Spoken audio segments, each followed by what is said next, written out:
আলহামদুলিল্লাহ ওয়াসসালাতু ওয়াসসালামু আলা রাসূলিল্লাহ ওয়া আলা আলিহি ওয়া সাহবিহি আজমাইন আম্মা বাদ ফাইন্না খায়রাল হাদিসি কিতাবুল্লাহ ওয়া খায়রাল হাদি হাদি মুহাম্মাদিন সাল্লাল্লাহু আলাইহি ওয়াসাল্লাম ওয়া শাররাল উমুরি মুহদাসাতুহা ওয়া কুল্লু মুহদাসাতিন বিদআহ ওয়া কুল্লু বিদআতিন দালালাহ ওয়া কুল্লু দালালাতিন ফিন-নার ফাআউযু বিল্লাহি মিনাশ শাইতানির রাজীম ইয়া আইয়ুহাল্লাযীনা আমানু ওয়াত্তাকুল্লাহা হাক্কা তুকাতিহি ওয়া লা তামুতুন্না ইল্লা ওয়া আনতুম মুসলিমুন ওয়া ক্বালা আল্লাহু সুবহানাহু ওয়া তাআলা ইয়া আইয়ুহার রাসূল কুলু মিনাত তাইয়্যিবা ওয়া আমালান সালিহ ওয়া ক্বালা নবিয়ুল আমিন সাল্লাল্লাহু আলাইহি ওয়াসাল্লাম ইকরাউস সালাম ওয়া আতিয়াতুত তুআম আন আবি হুরায়রা রাদিয়াল্লাহু তাআলা আনহু ক্বালা ক্বালা রাসূলুল্লাহি সাল্লাল্লাহু আলাইহি ওয়াসাল্লাম কুল্লু উম্মতি ইয়াদখুলুনাল জান্নাহ ইল্লা মান আবা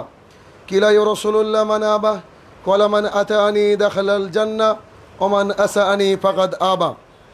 সম্মানিত উপস্থিতি, সর্বপ্রথম আল্লাহ সুবহানাহু ওয়া তাআলার বারগাহে শুকরিয়া জ্ঞাপন করব যে আল্লাহ সুবহানাহু ওয়া তাআলা কঠিন দিবসের মালিক, যে আল্লাহ সুবহানাহু ওয়া তাআলা সালাতুল জুমা আদায় করার লক্ষ্যে আমাদেরকে মসজিদে সুস্থভাবে আসার তৌফিক আদা করেছেন। সেই আল্লাহ সুবহানাহু ওয়া তাআলার বারগাহে শুকরিয়া জ্ঞাপনার্থে তারই শেখানো ভাষায় আমরা বলি আলহামদুলিল্লাহ। অতঃপর তারই প্রিয় হাবিব, সমগ্র মানব জাতির শিক্ষক, সমগ্র মানব জাতির পথপ্রদর্শক মুহাম্মদুর রাসূলুল্লাহ সাল্লাল্লাহু আলাইহি সাল্লামের ওপর শতকোটি সালাত ও সালাম বর্ষিত হোক, আমরা বলি আল্লাহুম্মা আমিন। আজকে আমার বক্তৃতার বিষয় সালাম, সালামের প্রচার ও প্রসার, উক্ত বিষয়ে তথ্য এবং তত্ত্ববহুল আলোচনা করার চেষ্টা করব ইনশাআল্লাহ আজিজ। তার পূর্বে জরুরি একটা কথা এই যে আমাদের এই মসজিদে যতদিন খুতবা হয়, প্রত্যেক জুমায় একটা করে নতুন খুতবা হয়, প্রত্যেক জুমায় এক একটা করে টপিকের উপরে খুতবা হয়। আর এই টপিকটাকে সিলেকশন করেন আমাদের ভাইস প্রেসিডেন্ট সাবিরুল ইসলাম। তো হয়তো বা মনের অজান্তেই একটু ভুল হয়েছে, আজকের দিনের খুতবা কিংবা আগামী দিনের খুতবা অন্তত রাখার দরকার ছিল 12ই রবিউল আউয়াল, ঈদে মিলাদুন্নবী। কারণ একটা খুতবার উদ্দেশ্য হচ্ছে সমাজকে, জাতিকে পাপ থেকে বাঁচানো। একদম রেডি হয়ে গেছে মানুষ পাপ করার জন্য, ফজর থেকে রেডি প্রতিনিয়ত, আজ থেকে কি বলবো, দু একদিন আগে থেকে মানুষ প্রস্তুতি নিচ্ছে যে পাপের কত গতি বাড়ানো যায়, কত পাপ করা যায়। তারা মনে করছে যে না, এটা একটা ভালো কাজ। গুরুত্বপূর্ণ কথাটা এই যে আগামী 10 তারিখ 12ই রবিউল আউয়াল, এটা আল্লাহ রসুলের জন্মদিন বলে এক শ্রেণীর মানুষ, আমাদেরই মুসলিম ভাই, হয়তো তারা বোঝার ভুলের কারণে এই দিনটাকে উদযাপন করে এবং তারা মনে করে এটা হচ্ছে ঈদে মিলাদুন্নবী। তাদের ভাষায় এটা হচ্ছে সকল ঈদের বড় ঈদ, নাউজুবিল্লাহ মিন জালিক। আল্লাহ রসুল সাল্লাল্লাহু আলাইহি ওয়াসাল্লাম বলছে যে দুটো দিন হচ্ছে খুশির দিন দেওয়া হয়েছে, ঈদুল আজহা আর ঈদুল ফিতর, এর উপরে আর কোনো খুশির দিন নাই। কিন্তু আমাদের এই ভাইয়েরা বলে যে সমস্ত ঈদের বড় ঈদ, মানে দুটোই তো ঈদ রয়েছে, তার চেয়ে বড় ঈদ হচ্ছে ঈদে মিলাদুন্নবী, আল্লাহ রসুলের জন্মদিন। আল্লাহ রসুলের জন্ম হয়েছিল গোটা বিশ্ববাসী খুশি, আমরা তো অবশ্যই খুশি, কারণ তিনি যে ওহির বার্তা নিয়ে আসলেন, তিনি যে আলো নিয়ে আসলেন, ওই আলো না আসলে পৃথিবীর মানুষ আজ অন্ধকারে ডুবে থাকতো, আমরা অন্ধকারে ডুবে থাকতাম, আমরা জাহেল হয়ে যেতাম, মূর্খ হয়ে যেতাম। আল্লাহ রসুল এসেছিল তাই আমরা খুশি। তবে আল্লাহ রসুলই নিয়ম বেঁধে দিয়েছেন, আল্লাহ রসুলই বলে দিয়েছেন যে কি করতে হবে আর কি করতে হবে না। আপনাদের প্রায় সবারই আয়াতটা মুখস্থ আছে, সমস্ত বক্তারা বলে, প্রতিদিন বলে, জুমাতে বলে, জলসায় বলে, প্রোগ্রামে বলে যে আতিউল্লাহ ও আতিউর রসুল ওয়ালা তুবতিলু আমালাকুম, তোমরা আল্লাহকে মানো, আল্লাহ রসুলকে মেনে নাও, এবং তাদেরকে না মেনে, আল্লাহ এবং আল্লাহ রসুলকে না মেনে তোমরা তোমাদের আমলগুলোকে বিনষ্ট করো না। এই আয়াত আমাদের মুখস্থ, এই আয়াতের মানে মতলব আমরা বুঝি, কিন্তু এই আয়াতের যে অরিজিনাল মানে কি বলবো, ওটাকে অ্যাপ্লাই যেটা সমাজের বুকে যা করার দরকার, এটা কিন্তু আমরা করি না। আতিউল্লাহ, আল্লাহকে মানো, ও আতিউর রসুল, রসুলকে মানো, ওয়ালা তুবতিলু আমালাকুম, খবরদার আল্লাহকে এবং আল্লাহ রসুলকে বাদ দিয়ে আমল করো না, তাহলে কী হবে, ওটা বাতিল হবে।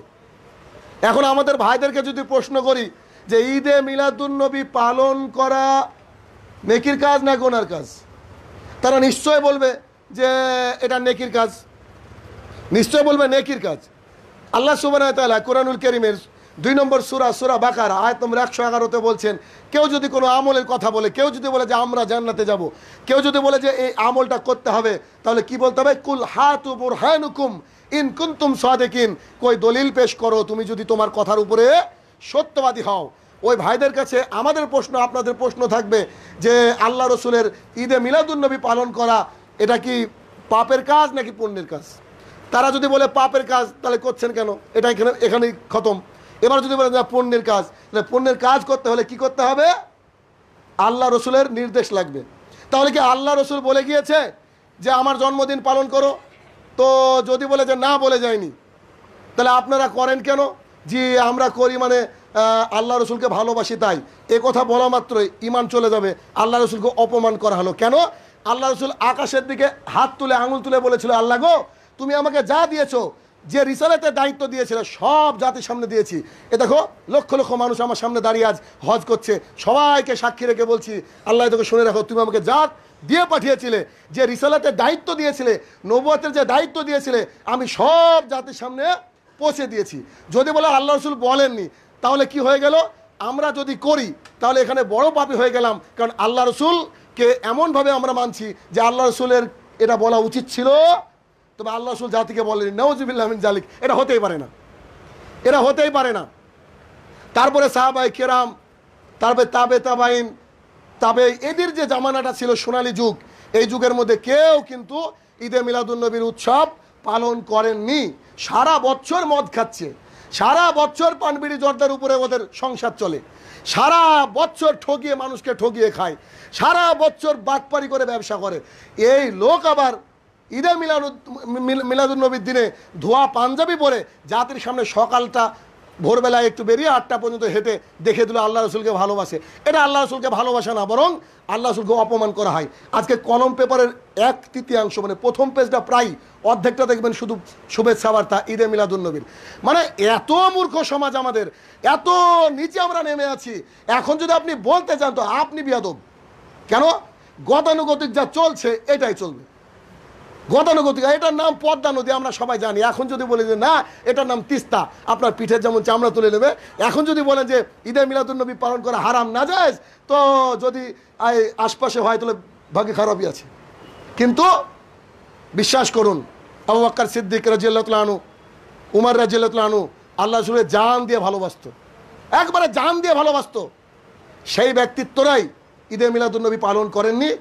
একটা জালজয়ীব হাদিসও আপনি প্রমাণ করতে পারবেন না যে আল্লাহ রসুল সাল্লাল্লাহু আলাইহি ওয়াসাল্লাম এর কোনো সাহাবী বা কেউ বা আল্লাহ রসুলের কাছ থেকে কোনো রকম ইঙ্গিত আছে যে ঈদে মিলাদুন্নবী পালন করতে হবে। এটা হচ্ছে ভালোবাসা দেখানো, এটা হচ্ছে ভালোবাসা দেখানো বলে মানুষ প্রচার করে। কিন্তু ইসলাম একটা ক্যান্টনমেন্টের নাম, এর একটা এরিয়া আছে, এরিয়ার বাইরে আপনি আমি যেতে পারি না।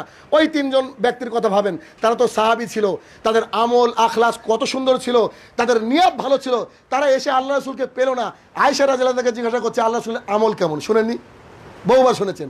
তো বলছে আল্লাহ রসুল যার আগের পাপ পেছনে পাপ সবই তো ক্ষমা। তো উনি তো আল্লাহরই রসুল, দেখেন কত ভালো মানুষ তারা। তো বলছে যে আমরা তো পাপী মানুষ, তো সারা জীবন তাহাজ্জুদ পড়বো, জীবনে ছাড়বো না। একজন বলছে আমি বিয়ে করবো না, বিয়ে করলে স্ত্রীকে সময় দিতে হবে, আমি ওই সময়টা আমল করবো। আরেকজন বলছে জীবনে কোনোদিন আমি সিয়াম ভঙ্গ করবো না, সারা জীবন সিয়াম থাকবো। আল্লাহ রসুল কি বললেন? ফামান রাগিবা সুন্নতি ফালাইসা মিন্নি, যারা আমার সুন্নতকে মানে না, যারা আমার কথাকে মানে না, প্রাধান্য দেয় না, ফালাইসা মিন্নি, তারা আমার লোকই না, আমার দলেরই না, আমার টিমেরই না। যে ব্যক্তি সাফায়াত করনেওয়ালা সবচেয়ে বড়, সব নবী রসুল টেনশনে থাকবে সেই দিন। আল্লাহ রসুল আল্লাহর কাছ থেকে সাফায়াতের ক্ষমতা নিয়ে রেখেছেন, আলহামদুলিল্লাহ। সেই আল্লাহ রসুল বলছেন যে যারা আমার সুন্নতকে মানলো না, আমার কথা শুনলো না, আমার হাদিস অনুযায়ী আমল করলো না, তারা আমার দলেরই লোক না। আমল কবুল হওয়া না হওয়া পরের কথা, টিমেই নাই, আপনি টিম থেকে বাদ। তাহলে ভাবেন গ্যালারিতে ঢুকতে পারবেন কিনা? অতএব এটা হচ্ছে অন্যতম মহা একটা পাপ। কারণ সব জিনিস দেখতে ভালো লাগলে যে সুন্দর হয় এমনটা না। আমি বললাম ভাই আপনার বাড়িতে গেলাম, আমাকে একটা চা খাওয়ান তো, চা খাবো, গলা ভেঙে গেছে, চা খাওয়ান। এই শাহিনুর রহমানের কাছে খুব ফেভারিট একটা মানুষ, চা দিয়েছেন, 1 কাপ চায়ে আপনার 7 চামচ চিনি দিয়েছেন, মিষ্টি দিয়েছেন, তো আপনার টাকাও খরচ হয়েছে, আপনি আমাকে ভালোবাসেন, চাটা খাবার মনে মনে অন্তত গাল দিব যে জীবনে চা খাইনি বা চা করা জানে না, এ কী করেছে?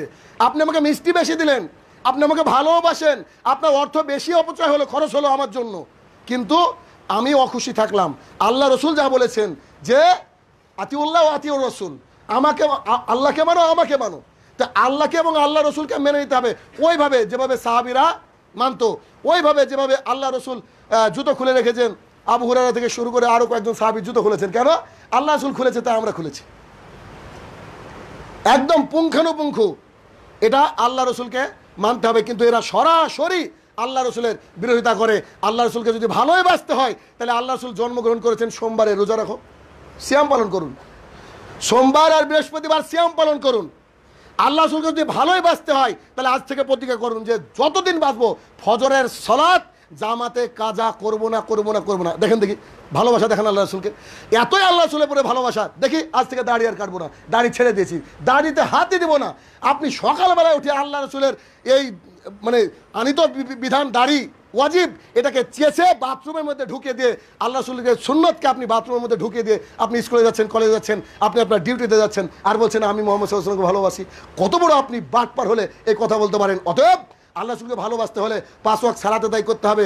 আহকাম বিধিবিধান যেভাবে আল্লাহ রসুল বলেছে ওইভাবে সালাত আদায়, ওইভাবে সমস্ত আমল আপনাকে করতে হবে। নইলে কিন্তু যতই আপনি যে রং মাখানো আমলই করুন না কেন, সেটা আল্লাহ রসুল বললেন ফালাইসা মিন্নি, ওরা আমার উম্মতি না, ওরা আমার দলেরই না। সাহাবারা হতে পারেনি ইমানদার, সাহাবারা ইমানদার হতে পারেনি। ওই যে ওই 3 জন ব্যক্তির কথা বলছেন আপনি, আমি তো অনেক দূরের কথা। একটু একটু এদিক ওদিক হলে কিন্তু আমল আর টিকবে না। অর্থাৎ এই ঈদে মিলাদুন নবী, এই যে অভিশাপ একটা বর্তমানে আমাদের এখানে ছিল না, 2013 সাল থেকে শুরু হয়েছে আমার জানা মতে। 2013 সাল থেকে মানে গাড়ি বেরানো শুরু হয়েছে, কবর প্রদর্শন করা হয় পাশের গ্রামে, দেখবেন যারা যায় সকালবেলায় দেখবেন। আবার কিছু কিছু জায়গায় নারী পুরুষও একসাথে বেরাচ্ছে, নারী পুরুষ একসাথে বেরাচ্ছে। ইসলামে এমন কোনো বিধান নাই যেখানে নারী পুরুষ একসাথে এভাবে বেলেল্লাপনা করে চলতে পারে, এভাবে বেলেল্লাপনা করে চলতে পারে। আর ওই দিনে আজকে লক্ষ লক্ষ টাকা দেখেন শহরে গিয়ে খরচ হচ্ছে, হাজার হাজার গাড়িকে বুকিং করে রেখেছে, মানে দেখাচ্ছে একটা জশনে ঈদ, আল্লাহ রসুলের ই। আবার দেখা যাবে ওটা যদি কন্টিনিউ আপনার জোহর পর্যন্ত হতো, কিংবা যারা ওই আপনার ওই গাড়িতে আছে হয়তো তাদের 90 না 95% লোক ফজরে সালাত আদায় করেনি। যারা ঈদে মিলাদুন নবী বলছে আল্লাহ রসুলকে আমরা ভালোবাসি, নারায় তাকবীর বলে রাস্তা রাস্তা মুখরিত করে বেড়াচ্ছে, তারাই হয়তো দেখা যাবে ফজরের সালাত আদায় করেননি। তাহলে এটা আবার কেমন ভালোবাসা? অতএব এইটা ভালোবাসা নয়। ভালোবাসা ওইটা যে আপনাকে আমি আজকে বললাম যে আল্লাহ রসুল বলছে কুল্লু মুস্কিরিন খামরিন ও কুল্লু খামরিন হারামুন, প্রত্যেকটা নেশাদার বস্তু মদ, আর প্রত্যেকটা নেশাই হচ্ছে হারাম। আল্লাহ রসুল বলছেন যে ওই মেয়ে জান্নাতে যাবে না যে মেয়ে আপনার মাথায় কাপড় দেয় না, যে মেয়ে বুক পেট ইত্যাদি খুলে বেড়ায়, ও জান্নাতে যাবে না। আজকে আপনাকে রেডি করতে হবে আপনার বউকে, আপনার মেয়েকে, আপনার নাতনিকে, আজকে রেডি করতে হবে যদি আল্লাহ রসুলকে পূর্ণাঙ্গ ভালোবাসতে চান। তবে এটা হচ্ছে আল্লাহ রসুলকে ভালোবাসা। একবার কথা বললে চট করে মেনে নিতে হবে, ওই কথা বলার সঙ্গে সঙ্গে চট করে মেনে নিতে হবে। মনে নেই আল্লাহ রসুল প্রায় 16-17 মাস হয়েছে খুব মন খারাপ করে মক্কাকে ছেড়ে আসলাম, প্রিয় নগরী আমার। তো সবারই কাবা তখন আল্লাহ ওই মানে মদিনা যারা ছিল তাদের কাবা ছিল বাইতুল মুকাদ্দাস, জেরুজালেম। খালি নামাজ পড়ে আকাশের দিকে তাকান, নামাজ পড়ে আকাশের দিকে তাকান, মানে আল্লাহ তো বুঝেন। এই জন্য একটা দোয়া আছে না, ইয়া মুকাল্লিবাল কুলুব সাব্বিত কালবি আলা দিনিক, মুখস্থ করবেন। হে অন্তর পরিবর্তনকারী, আমার অন্তরটাকে ইসলামের উপরে আটকে রাখো। খুব গুরুত্বপূর্ণ ছোট্ট একটা দোয়া। তো এই অন্তর পরিবর্তনকারী আল্লাহ সুবহানাহু ওয়া তাআলা উনি তো বুঝেন যে আল্লাহ রাসূল কী চাইছেন। তো আল্লাহ রাসূলকে বললেন যে ঠিক আছে যাও, তোমার কাবাকে আমি পরিবর্তন করে কিবলা করলাম। এই জন্যে সৌদি আরবে একটা মসজিদ আছে কিবলাতেইন, দুদিকের কিবলা।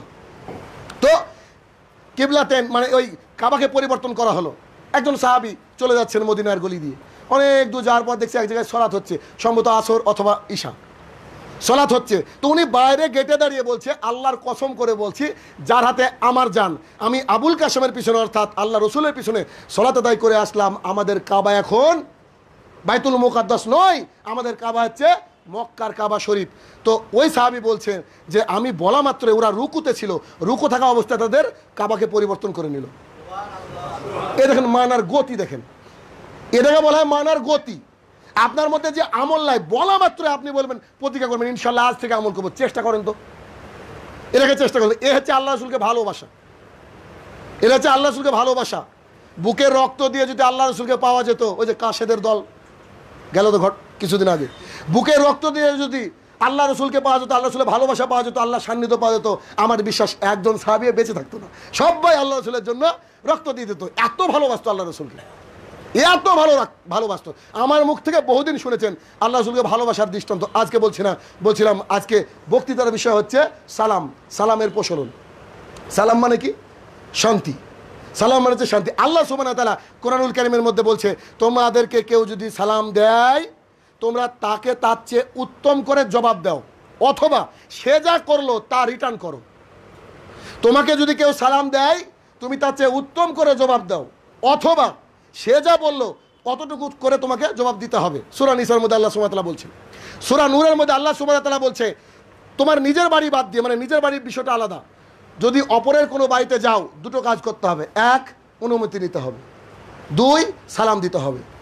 এক, অনুমতি নিতে হবে। দুই, সালাম দিতে হবে। অনুমতি এবং সালাম এ দুটোর একটা ব্যতি রেখে আপনি বাড়িতে ঢুকতে পারেন না। অনুমতি এবং সালাম এ দুটোর একটি ব্যতি রেখে আপনি বাড়িতে ঢুকতে পারেন না। ওকে অনুমতি নিয়ে সালাম দিতে হবে, অথবা অনুমতি আগে থেকে নিয়ে থাকলে ওর গেটে গিয়ে দরজায় হাত দিয়ে বলতে হবে আসসালামু আলাইকুম। এই কথা আপনাকে বলতে হবে, এই কথা আপনাকে বলতে হবে। সালাম এমন একটা ইবাদত, আমি ভাবছিলাম যে আমরা এমন কিছু আমল আছে যে আমলগুলো ইজিলি করতে পারি, কিন্তু আমরা নিজের গাফিলতির কারণে করি না। আমাদের সমাজে কিন্তু সালাম নাই, দেখবেন কেউ কাউকে দেখলে সালাম দেয় না, এমন একটা সিচুয়েশন আমাদের। আলহামদুলিল্লাহ আমাদের ছেলেরা দেয়, এটা একটা মজার বিষয়। আল্লাহ রাসূল সাল্লাল্লাহু আলাইহি ওয়াসাল্লাম বলছেন, দেখেন আপনি যদি কোরআন তেলাওয়াত করেন তার জন্য ন্যূনতম আপনি যদি মনে করেন যে অজু নাই, অজুটা করাই ভালো। আপনি যদি সালাত আদায় করেন তো অজু করতেই হবে। সিয়াম পালন করলে তার জন্য প্রিপারেশন লাগে, ফজরে সাহারি খেতে হয়, অনেক একটা প্রিপারেশনের ব্যাপার থাকে। কিন্তু সালাম এমন একটা ইবাদত যার কোনো প্রিপারেশন নাই, দেখলেই সালাম দেন মানুষকে। আবু হুরায়রা রাদিয়াল্লাহু তাআলা আনহু বলেন, রাসূল সাল্লাল্লাহু আলাইহি ওয়াসাল্লাম বলেছেন যে কোনো ব্যক্তি যদি কাউকে বলে আসসালামু আলাইকুম, আল্লাহ সুবহানাহু ওয়া তাআলা তার অ্যাকাউন্টে 10 নেকি অলরেডি লিখে দেন। খালি বলেছেন আসসালামু আলাইকুম, আল্লাহ সুবহানাহু ওয়া তাআলা 10 নেকি লিখে দিয়েছে। এখন আপনাকে আমার কোশ্চিন, আপনি মসজিদে এসেছেন, আপনার সালাত নাও কবুল হতে পারে, তাই না? আপনি মসজিদে এসেছেন, আজকে এই মসজিদে এসেছেন, এই মসজিদে আপনার সালাত কবুল নাও হতে পারে, কারণ বাইরে বিড়িটাকে টেনে ফেলে দিয়েছেন, এটা আপনার জন্য না, এই জায়গাটা ভুল জায়গায় এসেছেন, আপনার ইবাদত কবুল হবে না। আমি অবাক হয়ে যাই যে এভাবে খুতবা দেওয়ার পর, বক্তৃতা দেওয়ার পরে মানুষকে দেখি আমাদের এই লোক বিড়ি টানে, মানে অবাক হয়ে যায়, মানে অবাকের সর্বোচ্চ সীমায় পৌঁছে যায়। আমি মানে মানুষ খায় কি করে? জুতা স্যান্ডেল পর্যন্ত তুলে দেখালাম বক্তৃতার মধ্যে যে আল্লাহ রাসূল বলছে 40 জুতা মারতে হবে যে বিড়ি খায়, তারপরে খায় কি করে? আমার বুদ্ধিতে ধরে না। তো আপনি যদি হারাম ইবাদত ইনকাম থাকে তাহলে আপনার কবুল হবে না, কারণ আবু বকর টেনশনে এক লুকমা খাবার খেয়ে ফেলেছেন হারাম, ওটাকে আঙুল দিয়ে তুলে ফেলেছেন। আপনি সিয়াম পালন করছেন, এটা আপনার কবুল নাও হতে পারে, কিন্তু সালাম আলহামদুলিল্লাহ আপনি সালাম দিয়েছেন, এটা কবুল না করলে হওয়ার কথা না, দিলেই আপনার 10 নেকি হয়ে গেল। আল্লাহ রসুল বলছেন, 2 নম্বর পয়েন্ট, একই হাদিস, আল্লাহ রসুল বলছেন কেউ যদি কাউকে বলে আসসালামু আলাইকুম ওয়া রাহমাতুল্লাহ, আল্লাহ সুবহানাহু ওয়া তাআলা অলরেডি 20 নেকি লিখে দেন তার জন্য। কত হলো? 20 নেকি। এরপরে আল্লাহ রসুল থামেননি, আল্লাহ রাসূল সাল্লাল্লাহু আলাইহি ওয়াসাল্লাম বলছেন কেউ যদি কাউকে সালাম দেয় এভাবে যে আসসালামু আলাইকুম ওয়া রাহমাতুল্লাহি ওয়া বারাকাতুহু, আল্লাহ সুবহানাহু ওয়া তাআলা তার অ্যাকাউন্টে 30 নেকি লিখে দেন, 30 নেকি লিখে দেন। তাহলে আসসালামু আলাইকুম ওয়া রাহমাতুল্লাহি ওয়া বারাকাতুহু, আল্লাহ কত নেকি লিখলো এখন আমার? 30। এই জন্যই মনে হয় আরেকটা হাদিস, আবু হুরায়রা রাদিয়াল্লাহু তাআলা আনহু বলেন রাসূল সাল্লাল্লাহু আলাইহি ওয়াসাল্লাম বলেছেন যে তোমরা এক ভাইয়ের সাথে মিলিত হলে তাকে বলো আসসালামু আলাইকুম, সালাম দাও। সালাম দেওয়ার পরে তোমরা যদি রাস্তায় চলতে চলতে মাঝে একটা গাছ পড়লো, একটা প্রাচীর পড়লো, একটা দেওয়াল পড়লো, একটু আলাদা হয়ে গেলে আবার সামনে মিলিত হলে আবার তাকে বলো আসসালামু আলাইকুম। বুঝেননি? মানে এই আপনাকে সালাম দিলাম, আমি দেওয়ার পরে রাস্তায় উঠে দেখছি আপনিও রাস্তায় উঠলেন, মানে এই কয়েক সেকেন্ড আপনাকে আমি দেখতে পাইনি, আপনি আমাকে আবার দেখলেন আসসালামু আলাইকুম ভাই। এই দেখেন আল্লাহ রসুল বলছেন, আবু হুরায়রা বর্ণনা করছেন মুসলিম শরীফের হাদিস, যে কোনো ব্যক্তি যদি সালাম দেয় সামনাসামনি, সালাম দেওয়ার পরে কি করবে? পর্দার আড়াল হয়ে গেলে আবার দেখা হলে আবার সে সালাম দিবে, কারণ আমাদের উদ্দেশ্যটা কি? নেকি, আমাদের উদ্দেশ্যটা নেকি। আবু হুরায়রা রাদিয়াল্লাহু তাআলা আনহু বলেন রাসূল সাল্লাল্লাহু আলাইহি ওয়াসাল্লাম বলেছেন একটা মুসলমানের উপরে আরেকটা মুসলমানের 6খানা হক রয়েছে। একটা হাদিসে খুতবা শেষ হবে, এটা অত দূর যাব না। একটা মুসলমানের উপরে আরেকটা মুসলমান ভাইয়ের 6খানা অধিকার রয়েছে, তার মধ্যে একটা অধিকার হচ্ছে যে একে অপরকে দেখলে সালাম দিবে। আল্লাহ রাসূল মুসলমান বলেছেন, একজন মুসলমান অপর মুসলমানকে দেখলে সালাম দিবে, এটা হচ্ছে একটা হক। এটা আপনার উপরে আমি হক রাখি, আপনি আমার উপরে হক রাখেন। আপনি হক, এটা হক মানে কি বুঝেন তো? হক মানে করতে বাধ্য, আমি করতে বাধ্য। আল্লাহ রসুল এইভাবে বোঝাতে চেয়েছেন যে আমি সালাম দিতে বাধ্য। কেন দেবো না আপনাকে? আপনি বা কেন আমাকে সালাম দিবেন না? আল্লাহ রসুল বলেছে। আবু হুরায়রা রাদিয়াল্লাহু তাআলা আনহু বলেন, রাসূল সাল্লাল্লাহু আলাইহি সাল্লাম বলেছেন, আল্লাহ রসুল বলছেন যে সালাম এমন একটা জিনিস, এটাতে জান্নাতে যাওয়ার অন্যতম একটা জরিয়া, মাধ্যম। হাদিস খুব গুরুত্বপূর্ণ হাদিস, মজার হাদিস, শুনুন। আল্লাহ রসুল বলছেন যে তোমাদের কেউ জান্নাতে প্রবেশ করতে পারবে না যতক্ষণ না পর্যন্ত তারা ঈমান আনয়ন করছে।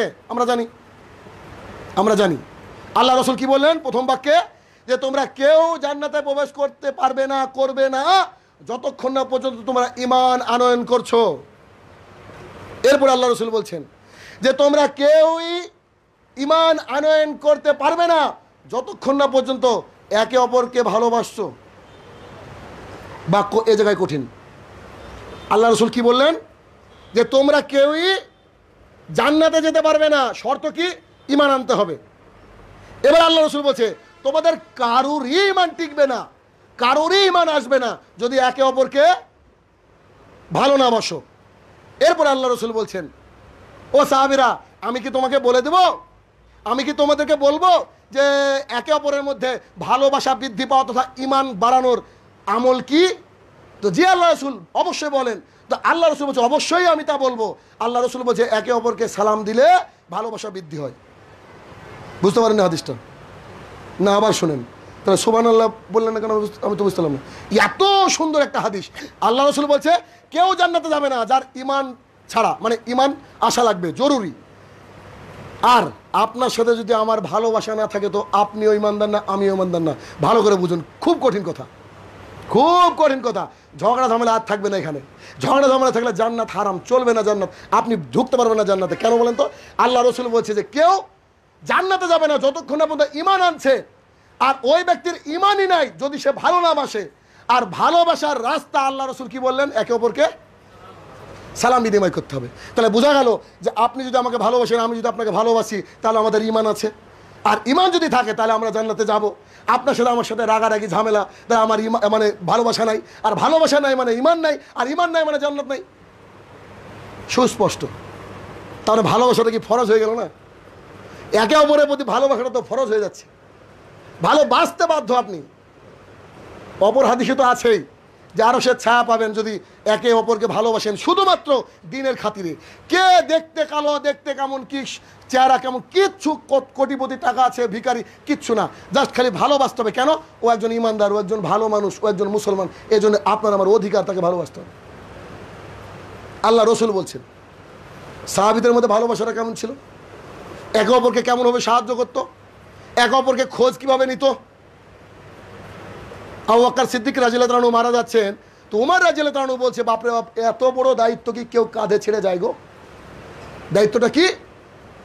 একটা অন্ধ মহিলা, ওর বাড়িতে আবু বকর সিদ্দিক রাদিয়াল্লাহু আনহু মাঝে মাঝে যেতেন, ঘর পরিষ্কার করতেন, ইত্যাদি কাজ টাজ করে দিয়ে আসতেন। তো ওমর রাদিয়াল্লাহু আনহু বলছে আশ্চর্য লোক, যাই কোথায় রে, ফজর পড়া পরে পাইনি কোনোদিন। তো গিয়ে দেখছে ওই মহিলা বাড়ি থেকে বেরাচ্ছে, ঢুকে গিয়ে দেখছে যে ও জিজ্ঞাসা করছে যে কী ব্যাপার? তো বলছে উনি এসে আমার প্রতিদিন কাজ করে দিয়ে যান। তো বলছে উনাকে চিনেন কি? মানে না, উনি হচ্ছেন আমিরুল মুমিনিন, উনি হচ্ছেন আল্লাহ রসুলের পরের ব্যক্তি যিনি আল্লাহ রসুলের কাছে থাকবেন জান্নাতে, সে আবু বকর।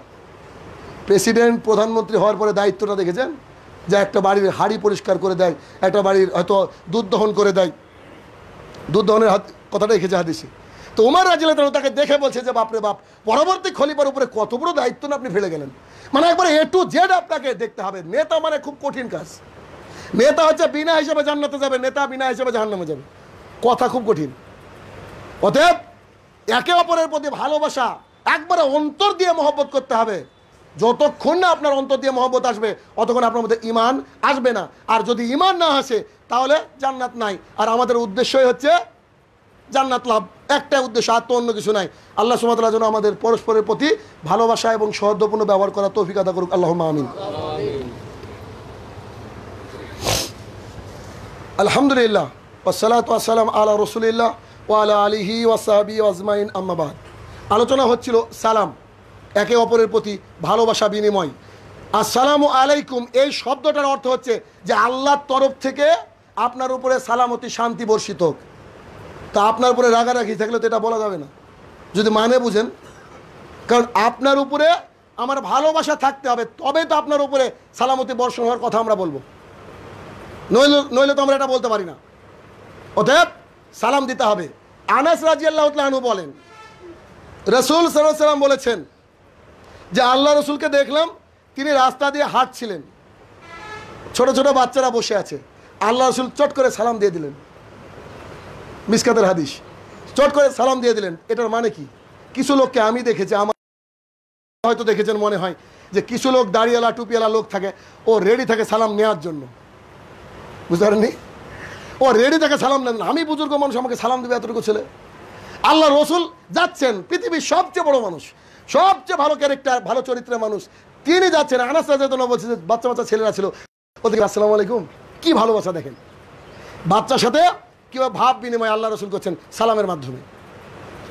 আবু সাইদ খুদরি রাদিয়াল্লাহু তাআলা আনহু বলেন, রসুল সাল্লাল্লাহু আলাইহি ওয়াসাল্লাম বলেছেন, খবরদার তোমরা রাস্তায় বসিও না। দেখেন আমাদের এলাকায় কিন্তু খুব এই রাস্তায় বসার ব্যাপারটা পাওয়া যায়, মানে যাওয়াই যায় না, খাস করে আমাদের মনসাতলা। তো মনসাতলা দিয়ে নামলে, সন্ধ্যাবেলায় নামলে বা ওই দিক দিয়ে গেলে একটু খেয়াল করবেন, যতগুলো লোক টিভি দেখে সবগুলো দাঁড়িয়েলা, সবারই বয়স 50-এর উপরে। আর যে টিভি চালায় সেও দাঁড়িয়েলা, একবারে 1/3 রোড দখল করে নেই, মানে যাওয়ার জো থাকে না, সবাই সিনেমা দেখছে, সব একবারে মানে কি বলবো লালসার শিকার হয়ে সিনেমা দেখছে। তাজ্জব একটা ব্যাপার। আল্লাহ রসুল বলছেন, এই সাহাবীরা শোনো, খবরদার রাস্তায় বসিও না।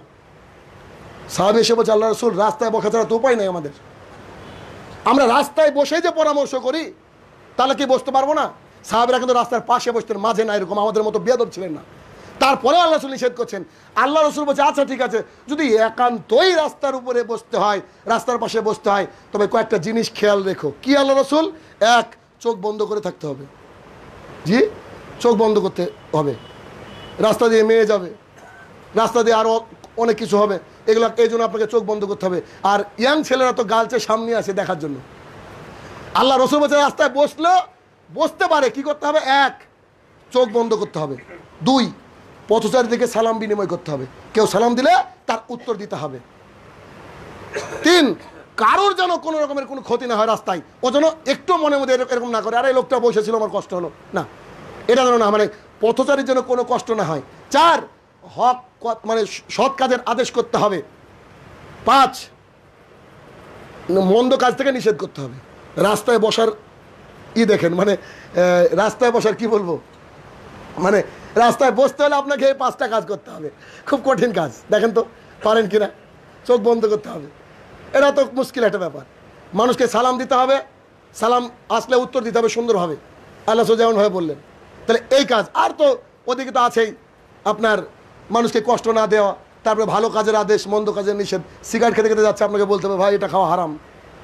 দেখেন কত দায়িত্ব, রাস্তায় বসলে দায়িত্ব বেড়ে যাবে। আবু হুরায়রা রাদিয়াল্লাহু তাআলা আনহু বলেন, রাসূল সাল্লাল্লাহু আলাইহি সাল্লাম বলেছেন যে কোনো ব্যক্তি যদি 3টে কাজ করে, তাহলে সেই ব্যক্তিকে সসম্মানে জান্নাতে প্রবেশ করানো হবে। কোনো ব্যক্তি যদি 3টে কাজ করে, সেই ব্যক্তিকে সসম্মানে জান্নাতে প্রবেশ করানো হবে। সসম্মানে জান্নাতে প্রবেশটাই তো অনেক, জান্নাতে প্রবেশটাই অনেক। বোঝে তাকে স্পেশালিটি, মানে স্পেশাল একটা দেওয়া হবে, মানে অভ্যর্থনা দেওয়া হবে, কি যাই হোক আল্লাহর তরফ থেকে, মানে সসম্মানে তাকে নিয়ে যাওয়া হবে। দেখেন না, একজন বক্তা আসলো বা একজন ব্যক্তি আসলো, ও এমনি চলে আসলো, আর একজন ব্যক্তি আসছে, তার পেছনে 10খান মোটরসাইকেল পেছনে, আর 4-5টা স্করপিও, মানে এখানে অনার একটা সম্মান একটা ব্যাপার। তো আপনাকে সসম্মানে জান্নাতে প্রবেশ করানো হবে। কি কাজ করলে? এক, আপনাকে সালাম দিতে হবে। তাহলে কত বড় গুরুত্বপূর্ণ জিনিস। জান্নাতে যাওয়ার অন্যতম রাস্তা সালাম দেওয়া, মানুষকে চেনা অচেনা মানুষকে সালাম দিতে হবে। যেই আপনি অচেনা মানুষ, সমস্যা নেই, হোক, এবার হতে পারে সে হিন্দু, আপনি কনফার্ম যে হিন্দু সে ভাই, তাহলে কি সালাম দেবেন না। কিন্তু ওখানে যদি মিক্সচার থাকে, শুনুন, আনাস রাদিয়াল্লাহু তাআলা বলছেন, আল্লাহ রসুলের সাথে আমি একদিন যাচ্ছি, তো একটা মজলিসে পত্তলিক ছিল, মূর্তি পূজারী, পত্তলিক, অগ্নিপূজক এরা ছিল এবং মুসলমানও ছিল। তবে আল্লাহ রসুলকে দেখলাম তিনি সালাম দিয়ে দিলেন। কাদেরকে দিলেন? মুসলিমদেরকে দিলেন। চেনা অচেনা সবাইকে আপনাকে কি করতে হবে? সালাম দিতে হবে। যদিচ কিয়ামতের অন্যতম একটা ছোট লক্ষণের মধ্যে একটা লক্ষণ যে মানুষ চেনা মানুষকে সালাম দেয়, এটা কিয়ামতের লক্ষণ। তো চলেন আমরা শুরু করি, সবাইকে সালাম দিই, তাহলে কিয়ামত একটু দূরে চলে যাক। বুঝেননি মনে হয়? কিয়ামতের লক্ষণ চেনা মানুষকে সালাম দিতে হবে। আমরা চেনা মানুষকে সালাম দিলে কিয়ামত নিকটবর্তী, আমরা যদি সবাইকে সালাম দিলে কিয়ামত দূরবর্তী। 2 নম্বর পয়েন্ট, আত্মীয়তার সম্পর্ক যে সেটা যদি ছিন্ন না করে। 3 নম্বর, অশ্লীলতা বেহায়াপনা থেকে যদি দূরে থাকে। আল্লাহ রসুল বলছেন এই 3টি কাজ করলে মানুষকে সসম্মানে জান্নাতের মধ্যে ঢুকানো হবে। তাহলে চিন্তা করেন সালাম কি জিনিস, এত গুরুত্বপূর্ণ জিনিস, অথচ আমরা এটাকে হেলায় হারিয়ে ফেলি। না অজু করতে হবে, না কাপড় ছাপ্পা পবিত্র থাকা লাগবে, সব জায়গায় আপনি সালাম দিতে পারেন যে কোনো মুহূর্তে। যথেষ্ট আমাদের দেশে প্রচলন আছে খাওয়ার সময় সালাম দেওয়া জায়েজ নয়। আমাদের দেশে প্রচলন আছে কি নাই? মানে এটা ওই রকম কথা যে মহিলারা মসজিদে গেলে এটা অনর্থক একটা কাজ হয়ে যায়, কিন্তু ভোট দিতে গেলে টেনশন নেই। সকালবেলায় নতুন শাড়ি পরে ভোট দিতে গিয়েছে, নো টেনশন। মসজিদে গিয়েছে, বলছে ইমাম সাহেবের চোখ খারাপ। এই তো বছরে তো আসে 2 দিন, একবারে পূর্ণ পর্দার সাথে তারা আসে, তো বলছে যে ইমাম সাহেব মনে ভোগ করার জন্য ডাকে, নাউজুবিল্লাহ। এরকম কথা বলে বহু জায়গায় জামাত বন্ধ করে দিয়েছে কমিটিরা। চিন্তা করেন অবস্থাটা কোথায় আছে, অথচ ভোট দিতে গেলে কোনো সমস্যা নেই। তাহলে আপনি একে অপরকে সালাম দিব কেন? নেকির উদ্দেশ্যে, আল্লাহ রসুলের সুন্নাত। আর শুরুতে একটা আয়াত আমি পড়েছিলাম, আল্লাহ রসুল সাল্লাল্লাহু আলাইহি ওয়াসাল্লাম আল্লাহ সুবহানাহু কোরআনুল কারীমের মধ্যে বলছেন যে ইয়া আইয়ুহার রাসূল কুলু মিনাত তাইয়্যিবা ওয়া আমালান সালেহ, হে আল্লাহ রসুল তুমি হালাল পবিত্র খাবার খাও এবং আমালান সালেহ নেক আমল করো। নেক আমলের মধ্যে অন্যতম একটা নেক আমল হচ্ছে সালাম দেওয়া। সালাম দেওয়ার বেনিফিটটা কি, লাভটা কি, ফায়দাটা কি? আখিরাতে তো জান্নাত আলহামদুলিল্লাহ হলো, দুনিয়াতে ফায়দাটা কি?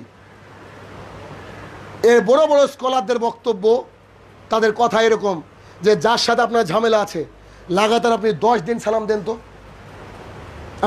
আমি হাদিস বলছি না, এটা মানে বক্তাদের কথাকে নকল করছি। তারা বলছে যে যার সাথে আপনার মনোমালিন্য রয়েছে, ঝামেলা রয়েছে, লাগাতার 10 দিন সালাম দেন, ইনশাল্লাহ ও আপনার মানে শত্রু থেকে বন্ধুত্ব পরিণত হয়ে যাবে। এই কথাটা কিন্তু কোরআনের একটা আয়াতের সাথে মিল আছে না? আল্লাহ সুবহানাহু ওয়া তাআলা বলছে ভালো, আসসালামু আলাইকুম, কেমন আছেন, কদিন আপনি, আমি তো আর নেকির উদ্দেশ্যে বলেছি। আসসালামু আলাইকুম রহমতুল্লাহ বললেই তো কুড়ি নাকি, আপনি গাল দেন না যাই করেন না কেন। তবে অমুসলমানকে সালাম দেওয়া যাবে না। আয়েশা রাদিয়াল্লাহু তাআলা আনহা বলে যে একদল লোক আসলো ইহুদি, এসে আল্লাহ রাসূলকে বলছে আসসালামু আলাইকুম। আয়েশার কঠিন রাগ হয়ে গেছে। এটার মানে কি জানেন? যে হে আল্লাহ রাসূল তুমি ধ্বংস হও, হে আল্লাহ রাসূল তুমি ধ্বংস হও। আয়েশাও উল্টে দিয়ে দিয়েছে ওইটা, এ তোরা আগে ধ্বংস হও, ওই তোরা আগে ধ্বংস। তো আল্লাহ রাসূল বলছে আয়েশা কুল ডাউন। আয়েশা ওইভাবে না, ওইভাবে বলো না, অত রুষ্টতা আমাদের মধ্যে নাই তো, আমি দেখলাম না। তো বলছে আল্লাহ রাসূল আপনি কি দেখেননি, শুনেননি? আপনাকে ধ্বংস হোক এই কথা বলেছে। তা আল্লাহ রাসূল বলছে আমিও তো বললাম ওয়ালাইকুম, তোরাও ধ্বংস। কিন্তু কথার মধ্যে ভাগ আছে একটা। তো কেউ যদি কোনো এমন ভাই আপনাকে আছে, তো অনেক আমাদেরকে অনেকে সালাম দেয়, আমাকে অনেক আমার বন্ধু আছে হিন্দুরা, দাঁড়িয়ে রেখেছি দেখলে এই শাহিদ আসসালামু আলাইকুম, যতটুকু পারে দেয়। তো কি করি আমরা? ওয়ালাইকুম, ওয়ালাইকুম আসসালাম তো বলতে পারছে না, তার উপরে শান্তি তো বর্ষণ হবে না রে ভাই। কি করে শান্তি বর্ষণ হবে? শান্তির রাস্তাটা যে বন্ধ। শান্তির রাস্তাটা হচ্ছে কালেমা তাওহীদ, কালেমা শাহাদাত, এগুলো পাঠ করলে না হয় শান্তিটা আসতো। তবে তাই বলে কি তাদের সাথে অশান্তি করব? জি না। আল্লাহ রসুল বলছেন আল্লাহর কসম করে বলছি ওই ব্যক্তি মুমিন নয় যার মুখ থেকে এবং হাত থেকে জাতি নিরাপদ নয়। বহুবার শুনেছেন, মুখস্থ হয়ে গেছে আপনাদের। তাহলে সালামের প্রসার প্রচলন করুন। আর সালামের প্রসার প্রচলন করার অন্যতম জায়গা আপনার বাড়ি।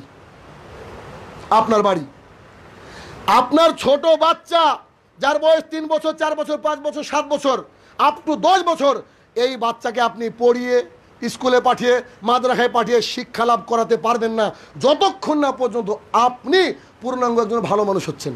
বুঝেননি মনে হয়?